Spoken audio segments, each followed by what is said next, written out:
എങ്ങനെയാണ് പറയേണ്ടതെന്ന് അറിയില്ല. പറഞ്ഞാൽ സ്ത്രീവിരുദ്ധ ചാപ്പ് കിട്ടുമോ എന്നും അറിയില്ല. കിട്ടിയാലും തരക്കേടില്ല. അമ്മയും ഒരു സ്ത്രീയാണ്. ആ കണ്ണുനീര് കേരളത്തിന്റെ വേദനയാകുന്നൊരു വല്ലാത്ത ദിവസം. അത് പറയാൻ കഴിവില്ലെങ്കിൽ പിന്നെ കോട്ട് വെടുത്തിട്ട് ഇവിടെ വന്നിരുന്നിട്ട് കാര്യമുണ്ടോ?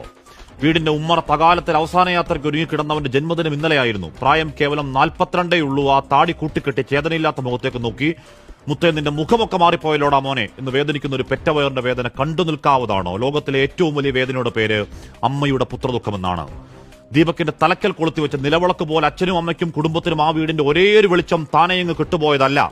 റീച്ചിനും ഷെയറിനും വേണ്ടി അഹങ്കാരത്തിന്റെ പരകോളിൽ ഒരു സ്ത്രീ അടിച്ചു കെടുത്തിയതാണ്. ഒരു കുടുംബം നാനാവിധമാക്കിയതാണ്.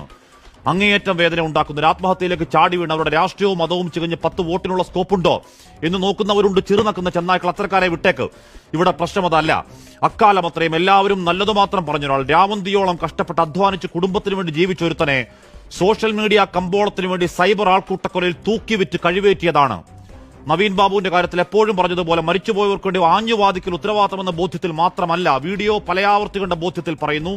ആ യുവാവ് 110% നിരപരാധി. ഭാരമുള്ളൊരു ബാഗ് ഉയർത്തുമ്പോൾ അറിയാതെ പറ്റിയത്, റീച്ചിന് പറ്റിയ ഒരു കോപ്പ് കിട്ടിയ ആനന്ദത്തിൽ ചിരിച്ചുകൊണ്ട് ലൈംഗികാതിക്രമം പകർത്തിയെന്ന് ആരോട് പറയാനാണ്?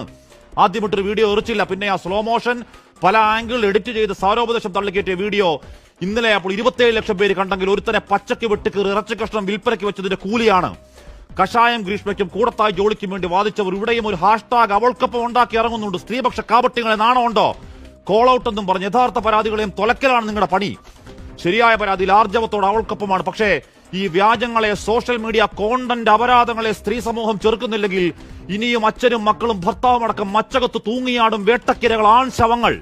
ഏതോ സമാന്തര ലോകത്തിൽ ഐക്യത്രയെന്ന് നോക്കി പൂണ്ടിരിക്കുന്ന പെർവേർട്ടുകൾ അടങ്ങരുത്. ഫോൺ തൂക്കി ഇറങ്ങണം. ഗോവിന്ദാപുരത്തെ അമ്മയുടെ കണ്ണുനീരും മകന്റെ വായ്ക്കരയും കൂടി പിടിച്ച് വീഡിയോ ഒരു മ്യൂസിക് ഇട്ട് തള്ളിക്കയറ്റ്. അങ്ങോട്ട് കുത്തിക്കയറട്ടെ, ലൈക്കും ഷെയറും തീരട്ടെ നിന്റെയൊക്കെ മുടിഞ്ഞ ആർത്തി. പ്രിയ പ്രേക്ഷകർക്ക് എൻകൗണ്ടറിലേക്ക് സ്വാഗതം.